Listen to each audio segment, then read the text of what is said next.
My name is Ethan Cole. I'm 38 years old, and until that Tuesday afternoon, I believed I had everything figured out. Not in some grand philosophical way. I'm a contractor, not a poet. I mean the basics. Work hard, treat people right, come home to someone who loves you. Simple stuff. The kind of life my father built, and his father before him. I started coal construction 15 years ago with nothing but a beat-up Chevy truck and a toolbox I'd inherited from my old man. Now I run a crew of 6 guys, manage projects across town, and clear enough to pay the mortgage on time and take a vacation once a year. It's honest work. The kind that leaves splinters in your hands and satisfaction in your chest when you drive past a house you built. Rachel came into my life 6 years ago at Dave's barbecue. Dave's wife was always trying to set me up with someone, and I usually dodged those bullets, but Rachel, she was different. 29 years old with long dark hair that caught the light when she laughed. And God, that laugh. It wasn't some practiced giggle. It was real, unguarded, the kind that made everyone around her smile without meaning to. She worked part-time at a boutique downtown, selling overpriced clothes to women who had more money than sense. After we married 5 years ago, she quit. "I want to focus on us," she'd said, wrapping her arms around my neck. "Make this place really feel like home." I didn't argue. The money wasn't an issue, and honestly, I liked the idea. Coming home to someone who wasn't exhausted from their own job, who had energy for us, it felt like winning a lottery I hadn't even entered. We never had kids. Rachel would change the subject whenever it came up, and I didn't push. We had time, I figured. Plenty of time. Our routine was comfortable, predictable. I'd leave the house at 6 in the morning, she'd still be asleep. I'd come home around 6 at night to find her on the couch, scrolling through her phone or watching some reality show about housewives. Sometimes she'd cook, usually pasta, something simple. Sometimes we'd order Chinese. We'd eat, watch TV, maybe fool around if it was Friday. Once a week, like clockwork. Her friends were, well, they were her friends. Sarah, Jenna, Ashley, a tight group from her college days. They'd do brunch every Sunday, spa days, wine nights that stretched past midnight. She'd come home giggling, smelling like expensive perfume and cheap wine, telling me stories about who said what about whom. I'd half listen, nod in the right places. It was her world, not mine. Looking back now, there were signs. The way she'd angle her phone away when texting. The new lingerie that never seemed meant for me. The way she'd sometimes look at me like she was calculating something, working out a math problem where I was just one of the variables. But that Tuesday morning, I kissed her forehead like always. She murmured something in her sleep, pulled the covers higher. Her phone was charging on the nightstand, lighting up with notifications I didn't bother to read. Why would I? I trusted my wife. The bathroom remodel we were working on went smooth as silk.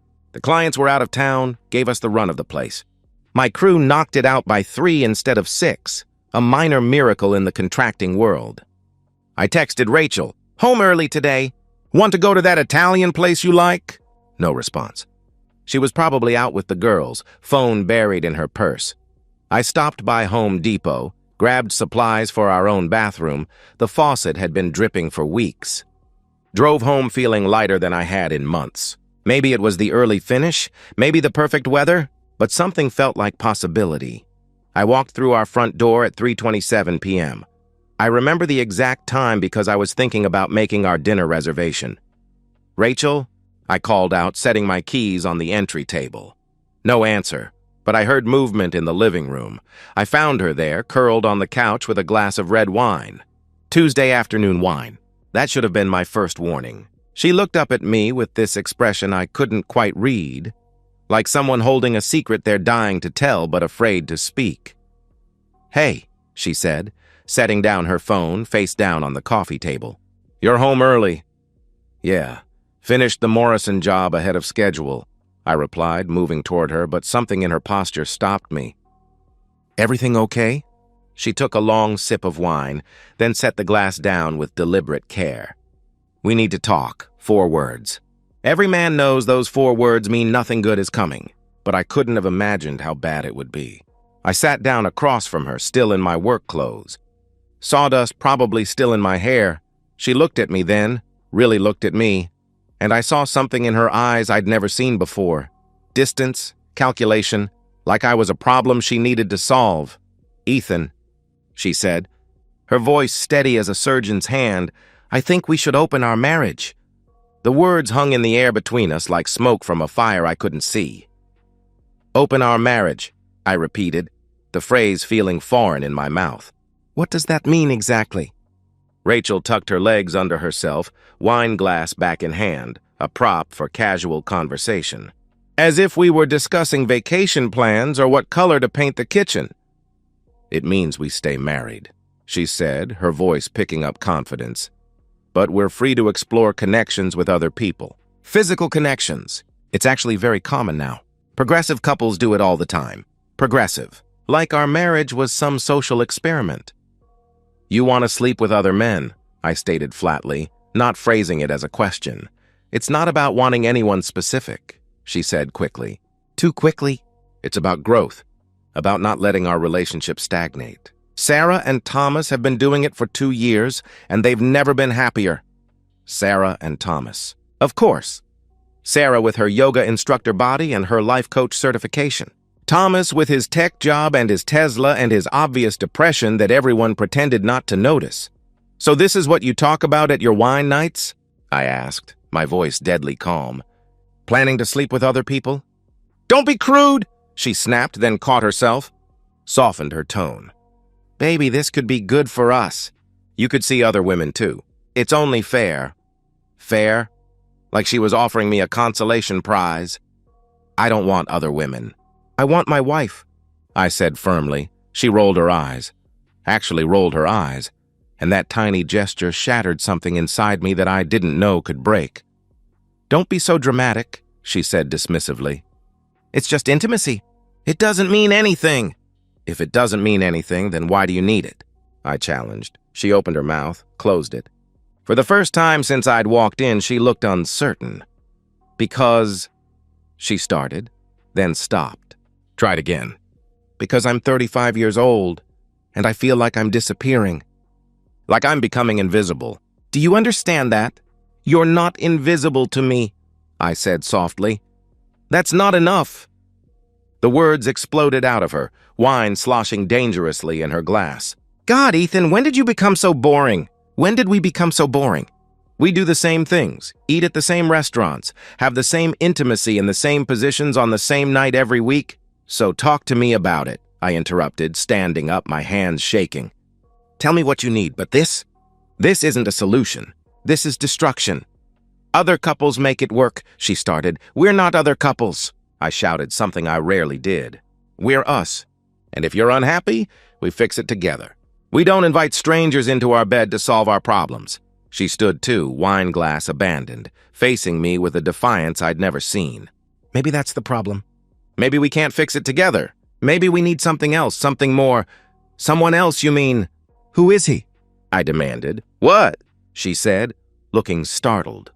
"The guy you want to sleep with. Because this isn't theoretical, Rachel.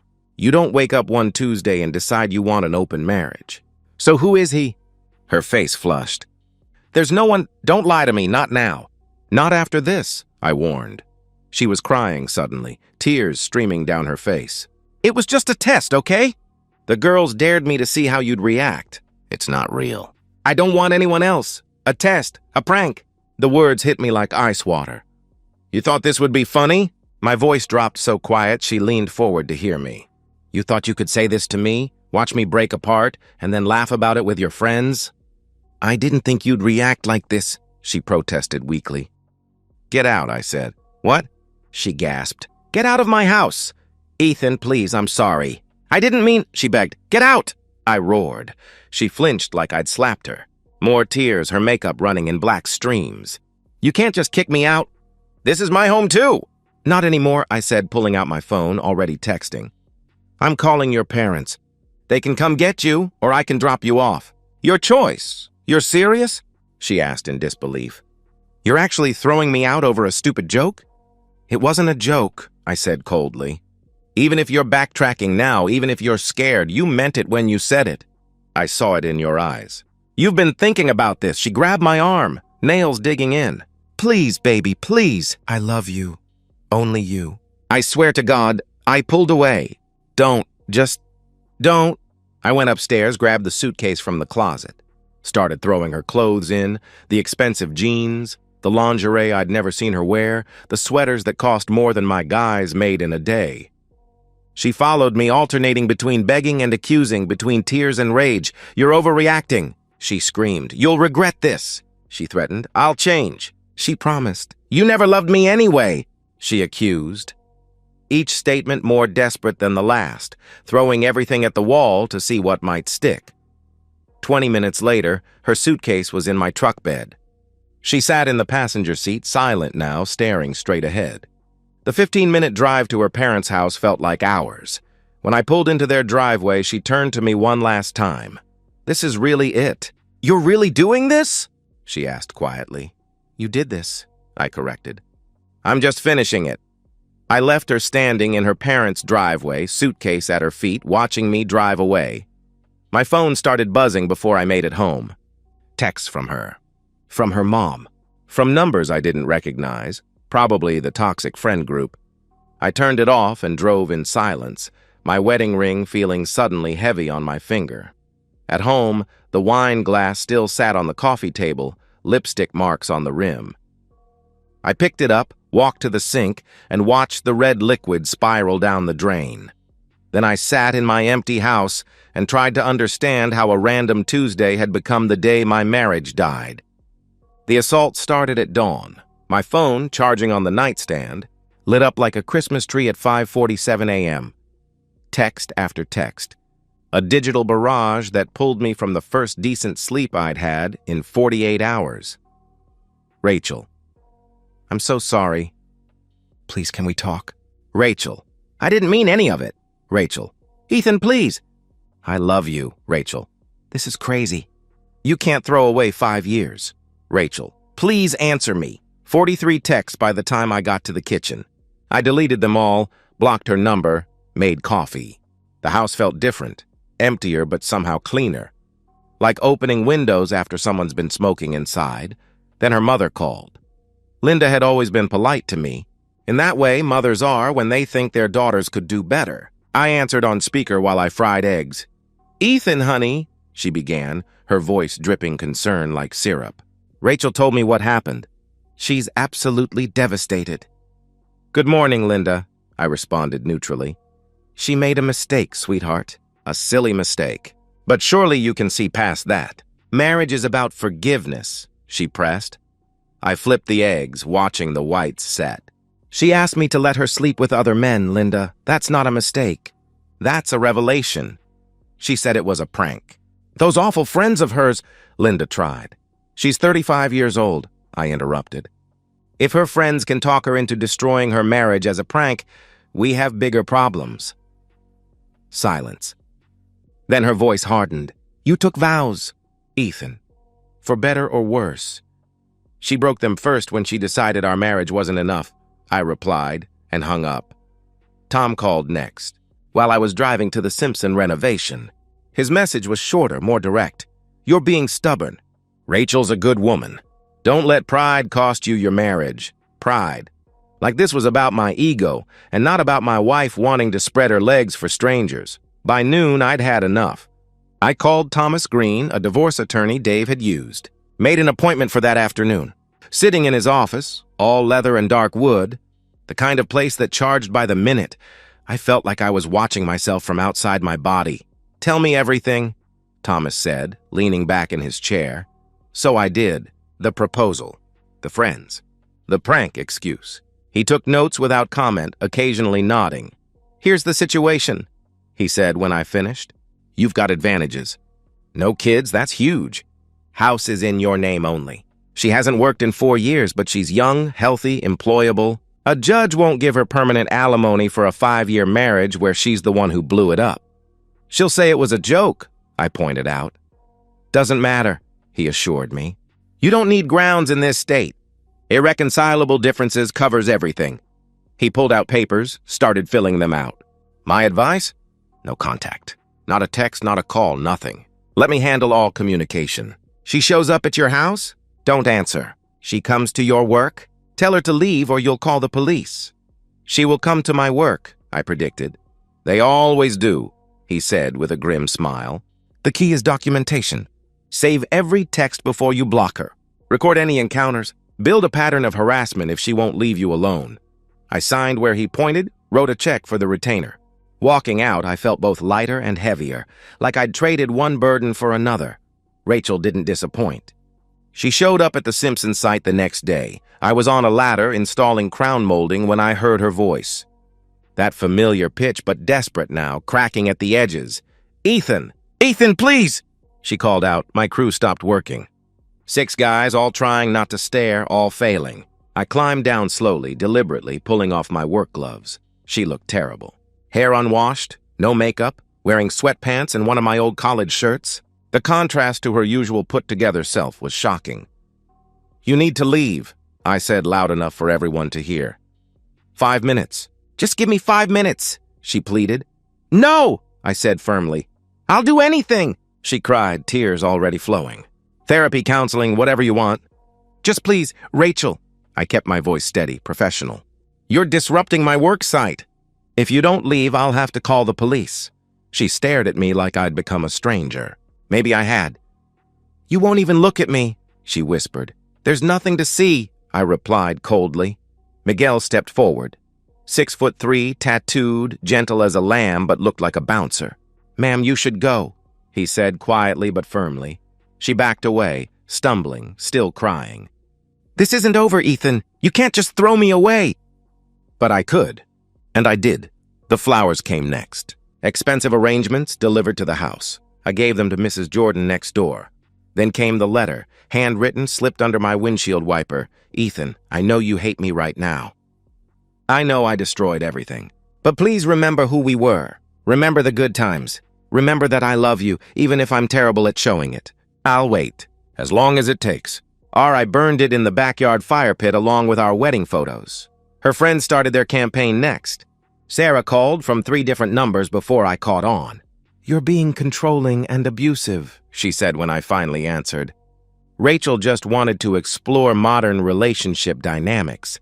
"Sarah, does Thomas know you convinced my wife to ask for an open marriage?" I cut her off. Silence. Maybe I should call him. "Discuss modern relationship dynamics," I suggested. She hung up. Didn't call again. Jenna tried a different approach, showing up at my door with wine and sympathy. "I know Rachel hurt you," she purred, hand on my arm.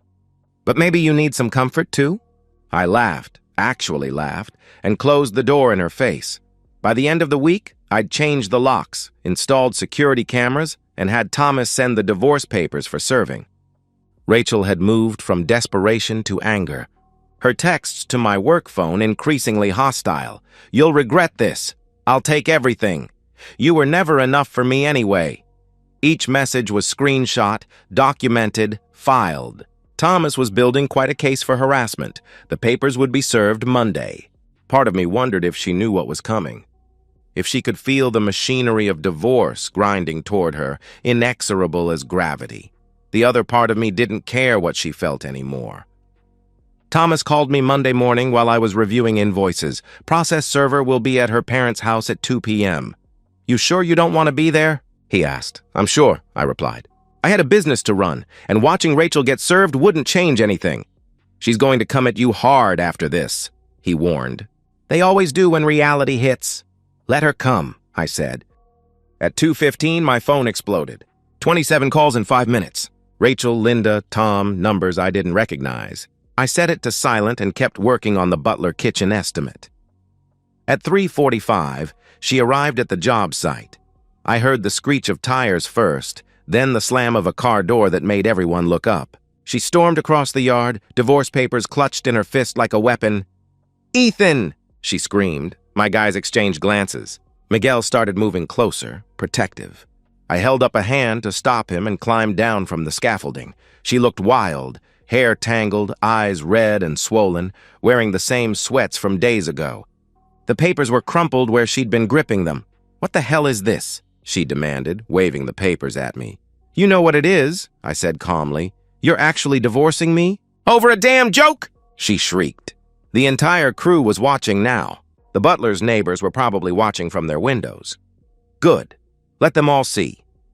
It wasn't a joke, I stated. We both know that.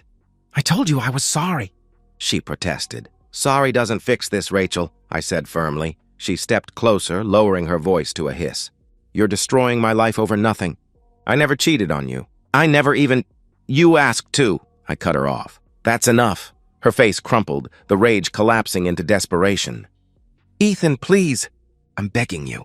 We can fix this. Couples therapy, anything? No, I said simply. I have nothing. Her voice cracked. No job, no money, nowhere to go.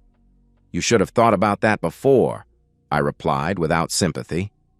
Something shifted in her expression, a hardness creeping in. You've changed. You're not the man I married, she accused. No, I agreed. That man would have forgiven you. That man would have taken you back and spent the rest of his life wondering when you'd ask again. Or just do it without asking. I would never, she started. You already did, I interrupted. In your mind, you already did. Every time you talked about it with your friends, every time you thought about it, you were already there. I was just the last to know. She stood there shaking, tears streaming. For a second, just a second, she looked like the woman I'd fallen in love with at Dave's barbecue. Young and lost and beautiful. I loved you, she whispered. No, I corrected. You loved the security I provided. You loved the life I gave you, but me? You were willing to share me like a Netflix password. She slapped me, hard enough that my crew stepped forward, but I waved them back. My cheek stung, but I didn't touch it. Just looked at her. Feel better? I asked. She raised her hand again, then lowered it. I hate you, she spat. That's fine, I said evenly. I'll take everything. The house, your business, she threatened. Try it, I said, pulling out my phone, showing her the recording app running. Everything's documented. The harassment, the texts, this assault. My lawyer's building quite a file. Her face went pale. You're recording this? She asked in shock. Every word, I confirmed. She backed away, stumbling over construction debris. You planned this. You wanted this to happen, she accused. No, Rachel. I wanted a wife who loved me enough to not other men. But we don't always get what we want, I said. She ran to her car, peeling out hard enough to leave marks on the asphalt. Miguel whistled low. Boss, you good? He asked with concern. I'm good, I assured him, touching my cheek. Definitely going to bruise. Let's get back to work. But she wasn't done. Over the next 3 weeks, she cycled through every manipulation tactic in the playbook. She had her lawyer send a demand for alimony, claiming she'd sacrificed her career for our marriage. Thomas shut that down with prejudice. She'd quit a part-time retail job, not abandoned a medical degree. She tried sending mutual friends as emissaries. Dave's wife called, tentative. Maybe you two could work it out. Did she tell you what she asked me? I questioned. Well, not exactly, Brenda admitted. She wanted an open marriage, Brenda. She wanted to sleep with other men while staying married to me, I explained. Long pause. Oh my God, I didn't. She didn't say that, Brenda said, shocked. The friends stopped calling after that. Her parents made one last attempt. Tom showed up at my house on a Saturday morning looking older than I remembered. Can we talk man to man? He asked. I let him in, made coffee. We sat at the kitchen table where Rachel and I used to eat breakfast. She's my daughter, he started. I have to try. I understand, I said. She made a mistake, he began. Tom, I interrupted, setting down my mug. If Linda came to you tomorrow and said she wanted to sleep with other men, what would you do? His jaw tightened. That's different, he said defensively. How? I challenged. He couldn't answer. We finished our coffee in silence. At the door, he turned back. She's not doing well. Living with us, working at a grocery store. This isn't the life she planned, he said sadly. Neither was mine, I replied. The final hearing was on a Thursday. Rachel sat across the courtroom with her lawyer, wearing a dress I'd bought her for our anniversary. She kept trying to catch my eye. I focused on Thomas's notes. The judge was efficient, disinterested. No kids, no significant assets to divide, no grounds for alimony. 20 minutes and 5 years of marriage dissolved like sugar in water. In the parking lot, she caught up to me. No tears this time, just exhaustion. Was I really that bad? She asked. Was our marriage really that terrible that you couldn't give me a second chance? I thought about it, really considered the question. Our marriage was fine, I said finally. But you wanted more. And in wanting more, you showed me I was never going to be enough. I can't live like that, Rachel. I won't. I could have changed, she said softly. No, I disagreed. You could have hidden it better. But it would always be there underneath. The want, the wondering, the resentment. I unlocked my truck. We're both free now. You can have all the men you want. I never wanted anyone else, she said quietly.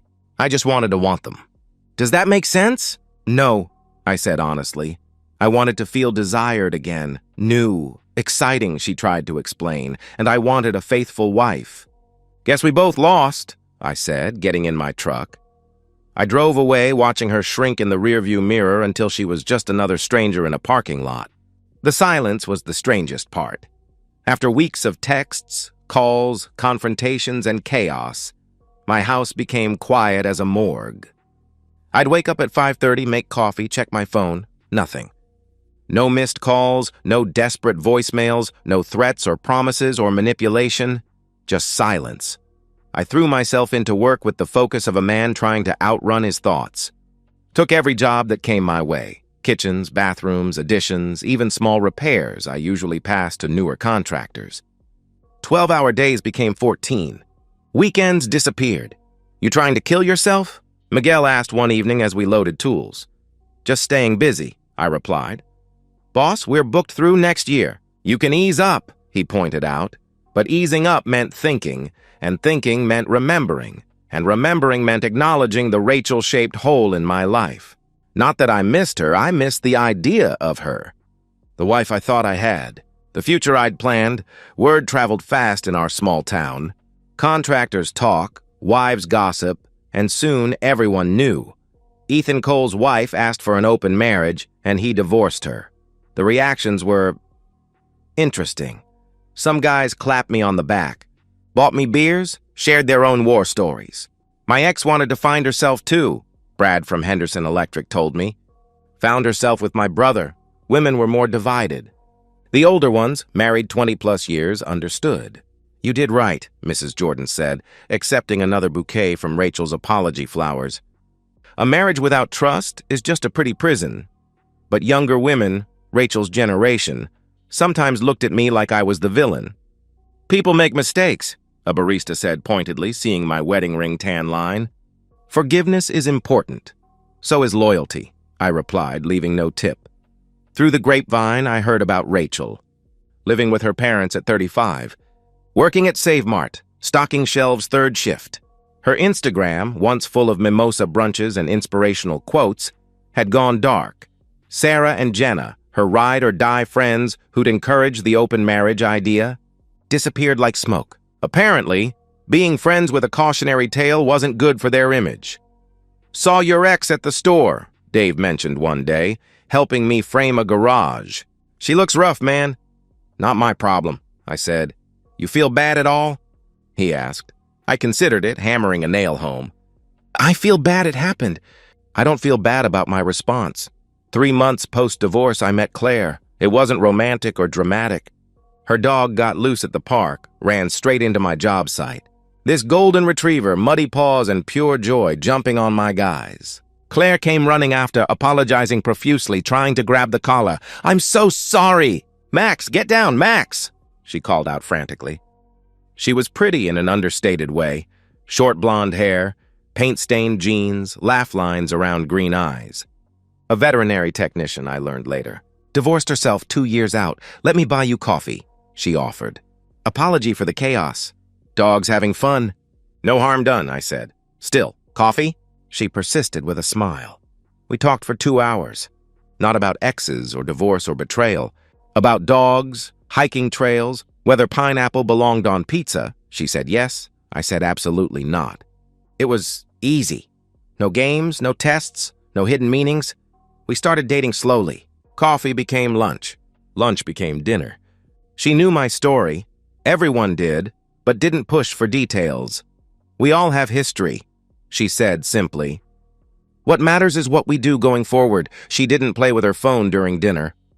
Didn't have toxic friends pushing modern relationship dynamics. Didn't look at me like I was a problem to solve or a security blanket to cling to. 6 months after the divorce, I ran into Rachel at the hardware store. I was pricing lumber, focused on measurements, when I heard her voice. "Ethan?" She stood at the end of the aisle holding a small can of paint. The designer clothes were gone. She wore faded jeans and a Save Mart polo. Her hair, once salon perfect, hung limp. She'd lost weight too much. "Rachel," I acknowledged. "You look good," she said. "The business going well?"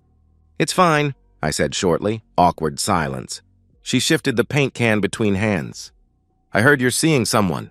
"The vet tech," she mentioned. "Small town." Of course she knew.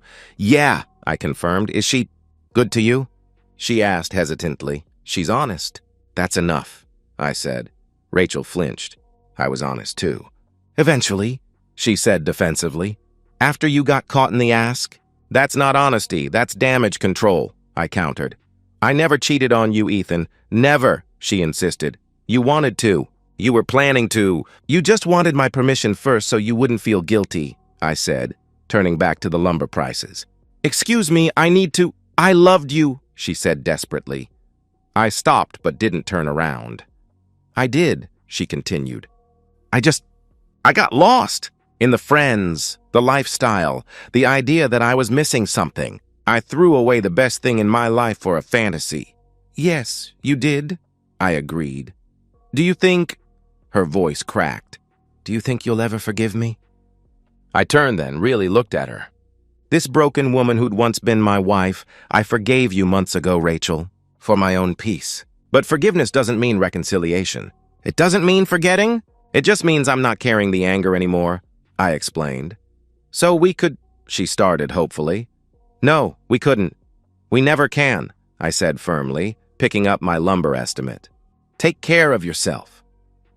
I left her standing there, holding that little can of paint like it was all she had left. That night, Claire cooked dinner at my place. Nothing fancy, spaghetti and salad. Max sprawled on the kitchen floor, hoping for dropped food.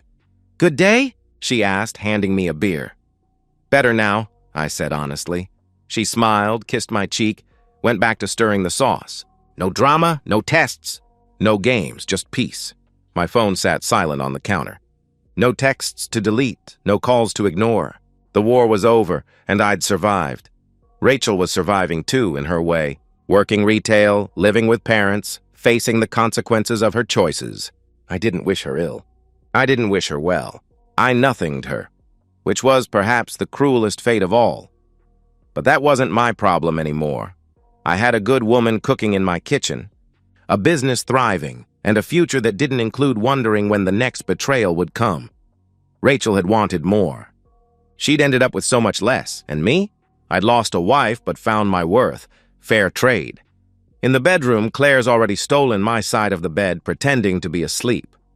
I tickle her until she shrieks, rolling over, laughing. We make love like people who actually like each other, playful, present, connected. After, as she sleeps against my chest, I think about Rachel one last time. Not with anger or sadness or even pity, just acknowledgement. We were wrong for each other, but it took her nuclear option to make me see it. Somewhere in Phoenix, she's starting over. Maybe she's found what she was looking for. Maybe she's learned that excitement without foundation is just chaos. Maybe she's still searching, still convinced that happiness exists somewhere outside herself. I hope she finds peace. I really do. But that's her journey now. Mine led me here, to this house I built, this woman who sees me clearly and chooses me anyway. This life that's simple and real and mine. Rachel wanted an open marriage. Instead, she opened my eyes. And for that, only for that, I'm grateful. And that's the end of today's story. If you enjoyed it, please give this video a thumbs up and drop a comment below. Your support helps the algorithm push my content further. If you're new to the channel, don't forget to hit that subscribe button. It really helps me keep creating more stories for you. Thanks for watching, and I'll see you in the next one.